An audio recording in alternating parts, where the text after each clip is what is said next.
All right, all right, all right. There he is, locked and loaded. How has Indy treated you? Did you hit St. Elmo's? Yes, absolutely. St. Elmo's was the Wednesday night reservation we had. All the days start mixing together pretty soon, but um, yeah, of course, had the famous shrimp cocktail, the whole nine. And any rookies? Did you guys sucker anybody? Oh, yeah.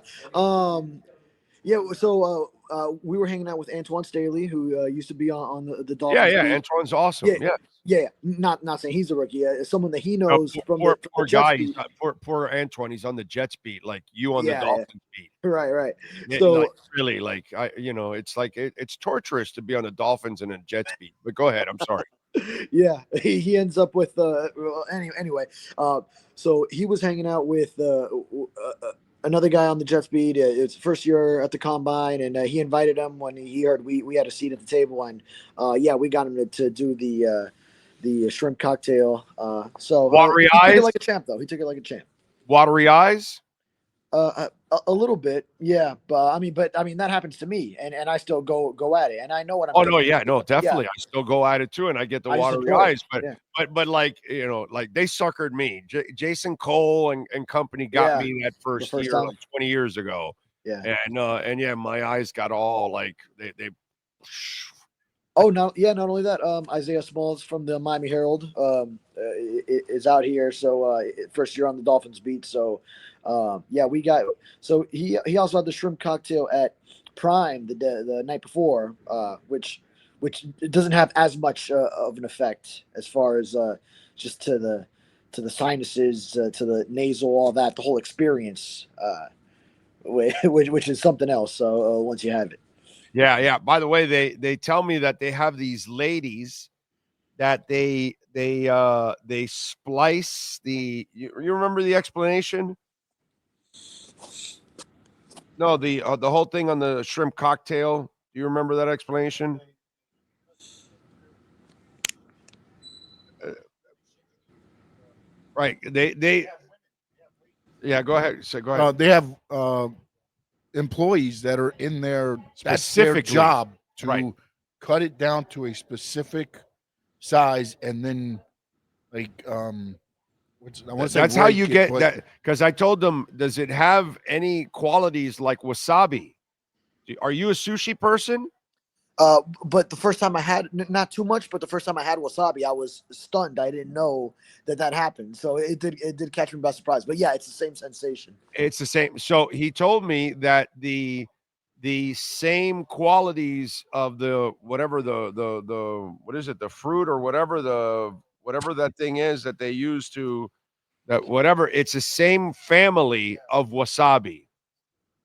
same consistency of Yeah, wasabi. yeah. So that stuff that they're shaving is the same consistency of wasabi.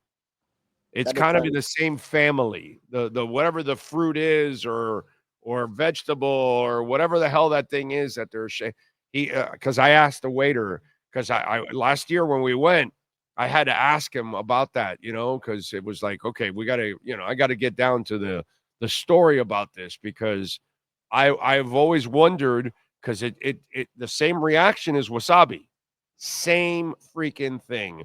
When you have that shrimp cocktail, it tastes great, but it has a wasabi quality to it that it opens up your sinuses. Yeah. Holy shit!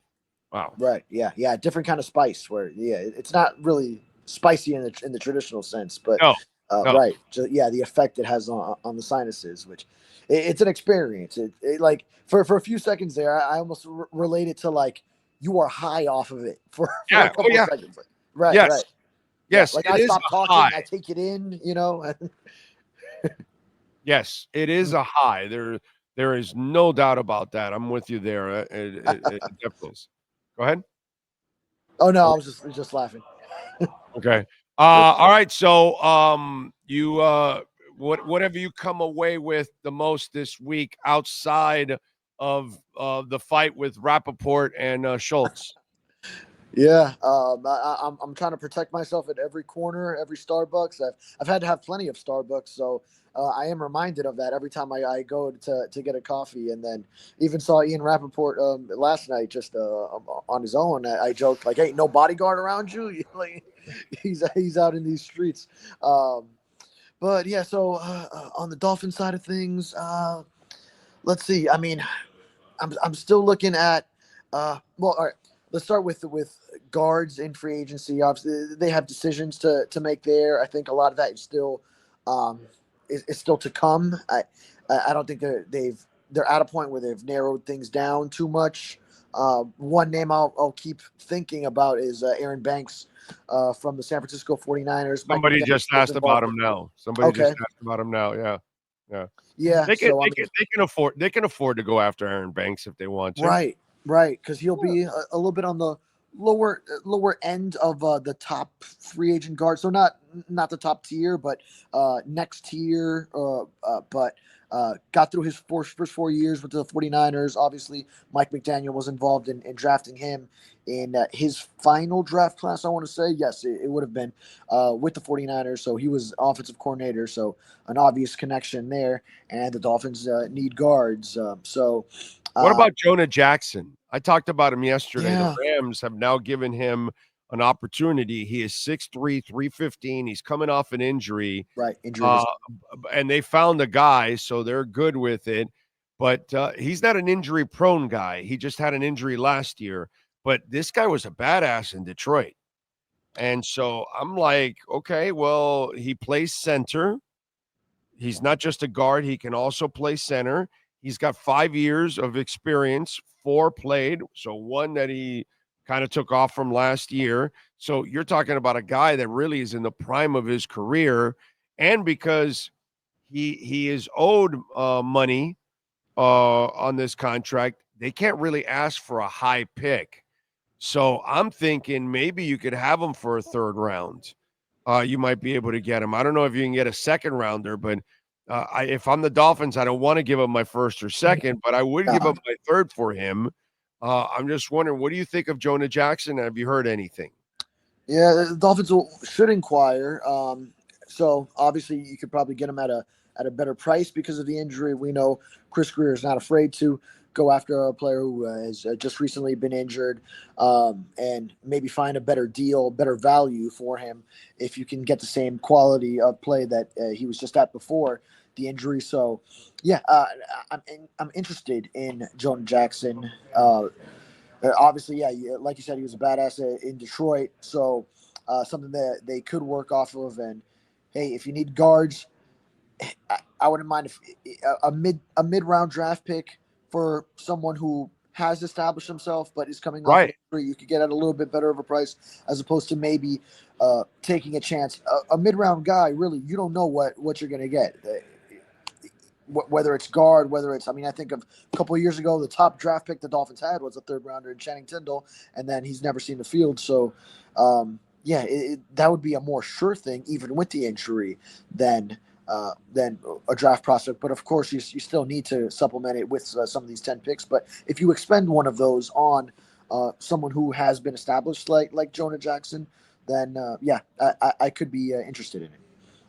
I know we've been snake bitten the last couple of years with all the injuries, but the Philadelphia Eagles were led by an injury-prone running back all the way to the Super Bowl, right? Right. Yeah. I mean, Got a hell of a season out of him. Saquon Barkley was a sack of injuries, bro. Yeah. A sack of injuries. And, the last couple of years now, he's kind of stayed away from injuries and he's been absolutely phenomenal. So sometimes, you get the good streaks and then you get the bad streaks. And, sometimes it's just a bunch of bad luck. And I think that's been a lot of what's happened to Miami the last couple of years. You can't scare yourself all the time from players that have injuries because they're all going to have injuries at one point or another, dude. I mean, Marino blew out his Achilles. Then what are you going to do? Just give up on Marino? No, you just keep going forward, bro. You know what I'm saying? You gotta if Luka Doncic doesn't take care of himself physically, okay, well you got to try to find a way to make it work. Don't be the Dallas Mavericks and trade him away. find a way. The guy's special. You know what I'm saying? So, and that's why I think the Dolphins have tolerated Teron Armstead so much, because when he plays, he's impeccable. You know what I'm saying? But there's a time and a place, and that's why I've told you, like with Teron, you got to start to move on now because you've got his replacement. You've got to move on to the new guy. You know what I'm saying? But at times, you're going to have to take chances with injured players, and the Jonah Jackson guy, I would tell a Dolphin fan, yo, chill out, bro. Everything can't be perfect. You're just not going to find, Trey Smith would be the guy, but he's going to get franchised now. So you're not going to touch him. You know what I mean? So move on. Let's go. What's the next option? Right. And not to mention Trey Smith, I just feel like would have been out of the Dolphins' price range. I still don't see them. While we hear everything about the Dolphins' need to invest in the offensive line, I still wouldn't see them paying the same type of salary that you just let Robert Hunt slide for to bring in someone else like a Trey Smith, who would be the top free agent guard had he not been franchise tagged. Which now, obviously that question is answered. He'll be tagged. The Chiefs are still trying to work out a contract extension, but he's now off the board. But I just wouldn't have seen them going right to the top, even though, yes, the Dolphins do need to invest in the interior offensive line and guard play. But still, you're still trying to find the best economical choice for where the Dolphins are salary cap wise, where they had to cut 3 players here just to get now sort of in the range of salary cap compliance before we really get into a free agency in now it's almost a week away. All right, so I know how this goes, and as people that follow it and cover it, you start to pick favorites and guys that you think they should pick or you like at that spot. So now you've been a week at the combine and looking everything up. I don't really like talking about the draft until we get to free agency, to be quite honest. Then I like to focus on the draft. But for shits and giggles, since people love this, give us a guard or a defensive tackle that the Dolphins should consider in that first round. Yeah, in the first round, if it is a guard, strictly guard, then the only one that I think should go at 13, if so, would be Tyler Booker from Alabama. So now, if Kelvin Banks maybe with some positional versatility, he's a tackle, but maybe you want to use him as a guard. There's a lot of examples of guys like that. Robert Hunt was a tackle first and played some guard. Austin Jackson, drafted to be a left tackle, played some guard, and then has since found his home at right tackle. Liam Eichenberg, they moved him inside to guard. Now, some of that is when you maybe see some struggles at tackle and you want to see if you can get something else out of him. But now Kelvin Banks would be a great pick, but obviously you do have your plan at both tackle spots. So then if you want to start someone at guard, I mean, he'd be amazing. But obviously, if it's just strictly a guard, Tyler Booker would be the guy. But of course, guard position is something where maybe you could go a different way. If you're going defensive tackle early, maybe find, if he's there in the second round, a Gray Zabel. That would be fantastic. But if there's a defensive tackle at that spot, because you're not going to get a Mason Graham there, but if Walter Nolan is there, he could be a good one. And then Kenneth Grant should go in the middle of the first round. He's more of a nose tackle, bigger dude. Yeah. But do you want to use your first round pick on that position? Then that's a choice, as opposed to just like a more 3 technique type of defensive tackle. But also, a versatile defensive lineman who I love and is a South Florida prospect, Shamar Stewart out of Texas A&M, can sort of play along that defensive line, 285 pounds, so can be the 3 technique, can move out to the edge, and obviously a phenomenal athlete. Now, didn't have the college sacks, so similar story to Chop Robinson, but if we know anything from him, then that worked out pretty well so far. So. But Shamar Stewart has probably gotten himself into the first round, but he figured to maybe more so go later. I don't know how much his stock will rise with the combine workouts he just had. He really impressed just last night. So we'll see how much he skyrockets.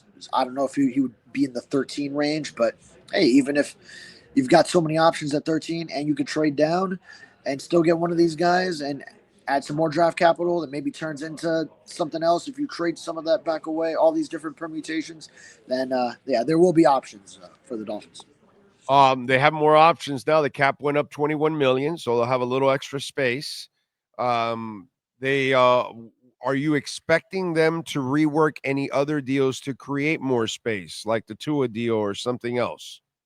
Yeah, I would lean no right now on Tua, just because you still have to give yourself that out maybe in a couple of years. Especially, you're stuck with them for 2 years. That's a great exactly. point. If you guarantee more, then it's kind of like the Tyreek thing that people still don't seem to understand. Yes. Like if you trade Tyreek now, you're going to create all kinds of dead cap space. And for people trying to save their jobs, they cannot create dead cap space. That's not productive. That doesn't allow them to add more players. That's less players on the roster is what it is, or less money to add players on the roster is what it. That's the part that people don't understand about either the Tua deal or the Tyreek deal, that the penalties are just absolutely crippling. Yeah, and you can still find other ways. You have other restructuring options, so you don't need to go the Tua route. So I would lean toward giving yourself flexibility with Tua, so that if it happens again, either this upcoming season or the next year, where the injury history continues to preside, then you could have flexibility to move on and find another route to go at quarterback. So. I love that. I love that by you, because what you got to do is example. Let's say he plays like he played 2 years ago. He gets rid of the ball, doesn't get touched, plays all year. Now you could go into the next offseason, and if you had a successful season, you can now say, okay, now we can create some space because, okay, he's playing smart.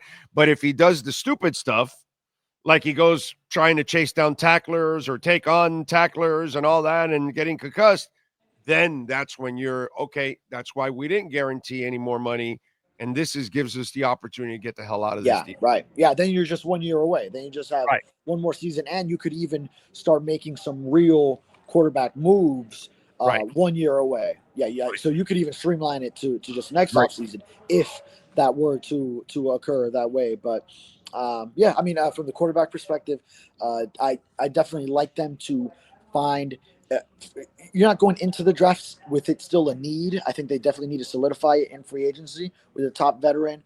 I would like Jimmy Garoppolo remains my number one choice there, but if Marcus Mariota, of course, as Adam Schefter has thrown out there, then he might be next up. Yeah, I know, but I think he might. Hopefully, it's just Jimmy G. We never get there. Yeah, that's all this Hawaii bullshit. This is all because they played because they know each other. They played in the same high school system and all that. He doesn't fit this system. He does not fit. He does not have the accuracy to fit in this system. I'm not sure why anybody would mention Mariota outside of the laziness of the Hawaii tag. I mean, if they sign Mariota, dude, I will make every volcano in the world look like it's nothing of an explosion. Okay? You hear that, Dolphins? You hear that? Are you watching? I mean, they know in the building more than I do. Yeah. But I don't think the general public understands that he cannot play in this system. And that's what I'm trying to that's the part that I don't think people understand. He doesn't have the accuracy. He's a guy that leans on his running more than anything else. And he will shy away from a pass quickly. He will give up on a play quickly and use his legs. And that's one thing I will say that Mariota can do. He can run. But he can also get injured too. Yeah. And then as far as from the salary cap creation aspect of it, then I still gather that the Bradley Chubb thing will be a serious decision. It's not so like home run one way or the other. Really, it's really going to be a tough decision that they have to make. And then the ability to be able to create some cap space with some restructures, combined with the number maybe coming in at a better figure, then maybe could lead them to say, hey, let's give it a shot. Or force a pay cut. If you can get him back at a pay cut, then that would be really ideal. But yeah, it will be a true decision that the Dolphins have to make, whether to give him the post June 1 designation cut or keep him and see it through with the commitment that you made from seeing him miss the entire last season rehabbing that knee and trying to finally get the fruits of that labor. Well, one caveat to the Mariota deal that I have to correct myself on. Mike McDaniel was stupid enough not to know that Skylar Thompson couldn't play, and he was around him for 3 years.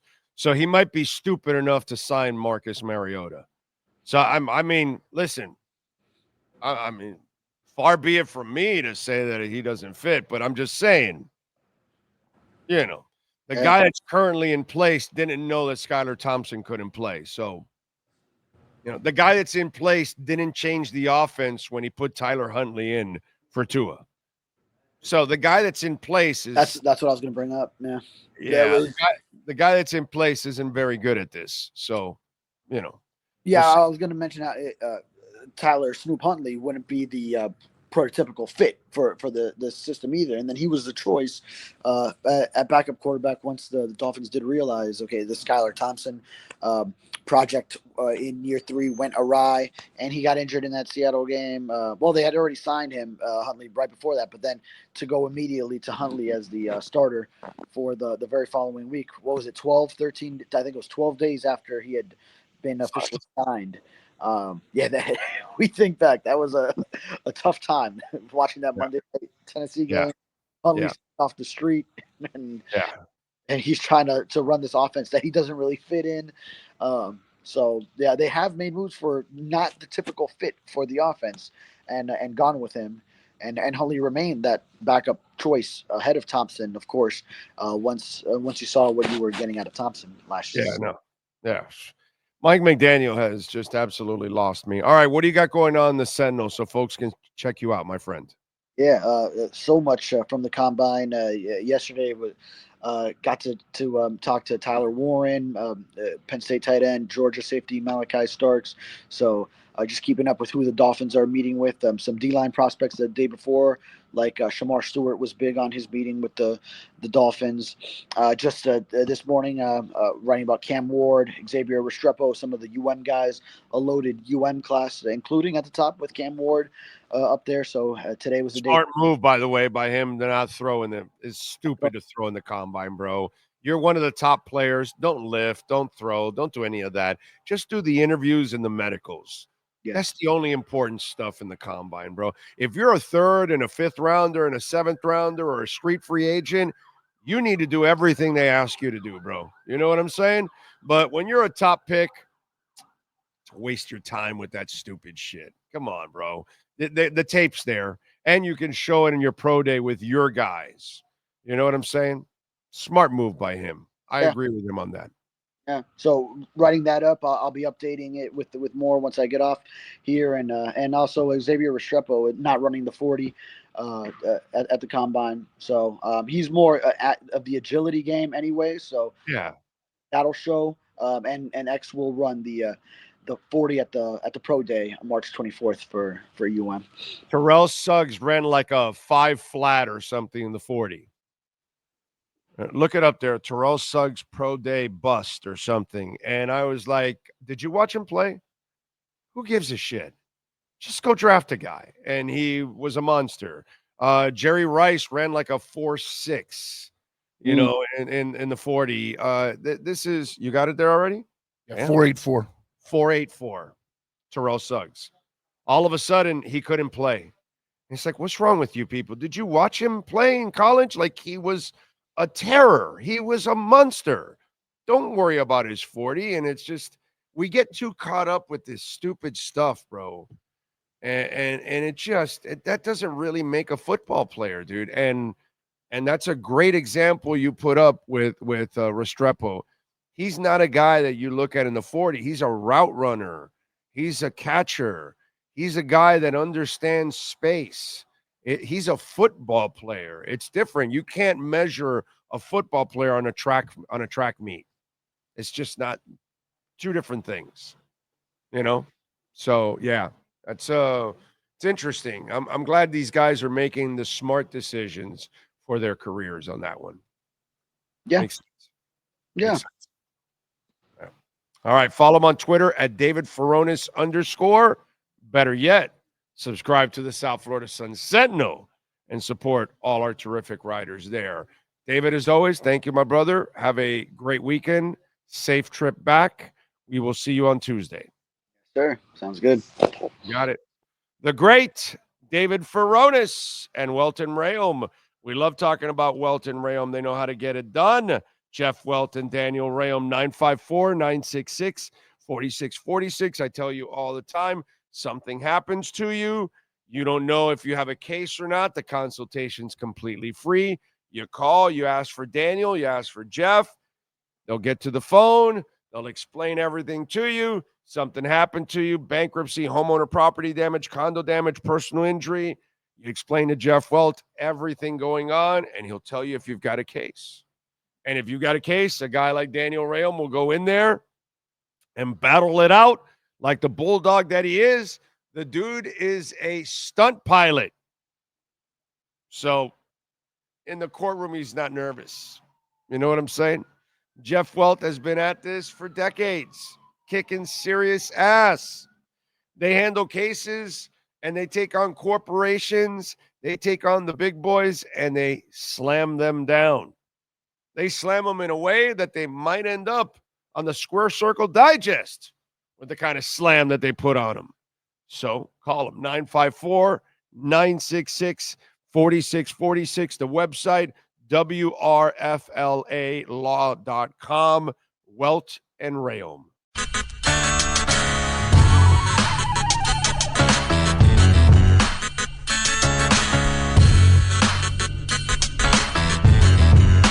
This is the Big O Show. This is the Big O Show.